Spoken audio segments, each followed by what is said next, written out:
আর এদিকে গ্রেফতারি এড়াতে হাইকোর্টে টুলু মণ্ডল গ্রেফতারি পরোয়ানা চ্যালেঞ্জ করে আবেদন, সম্পত্তি বাজেয়াপ্ত করার পদ্ধতিকেও চ্যালেঞ্জ, জরুরি শুনানির আবেদন টুলু মণ্ডলের।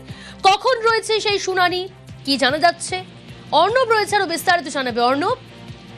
দেখো, আজই দুপুর 2টোর সময় টুলু মণ্ডল বীরভূমের বেতাজ বাস্তা এবং পাহাড় বীরভূমের মোহাম্মদ বাজারের পাথর খাদানের অবিসংবাদী এই মুহূর্তে যা সম্পদের পরিমাণ দেখা গেছে, কার্যত ছোটখাটো একটা রাজ্য চালানোর মতো টাকা তার হাতে রয়েছে। সেই টুলু মণ্ডল, তার বিরুদ্ধে গ্রেফতারি পরোয়ানা জারি হয়েছিল। পাশাপাশি টুলু মণ্ডলের যে সম্পত্তি, সেগুলোরই প্রোক্লামেশন অফ অ্যাটাচমেন্ট অর্থাৎ সম্পত্তি বাজেয়াপ্তের যে প্রক্রিয়া, সেগুলো শুরু হয়েছিল।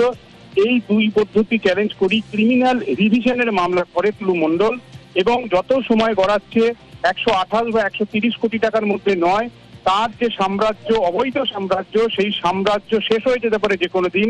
তাই টুলু মণ্ডল কোণঠাসা হয়ে প্রমাদ গণেন এবং আজই তার আইনজীবী অয়ন ভট্টাচার্য বিচারপতি কৌশিক চন্দ্র বেঞ্চে জরুরি ভিত্তিতে শুনানি চেয়ে আবেদন করে।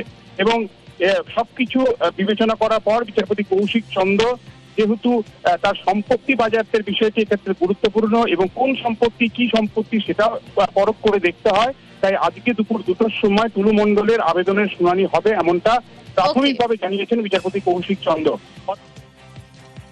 বেশ অর্ণব।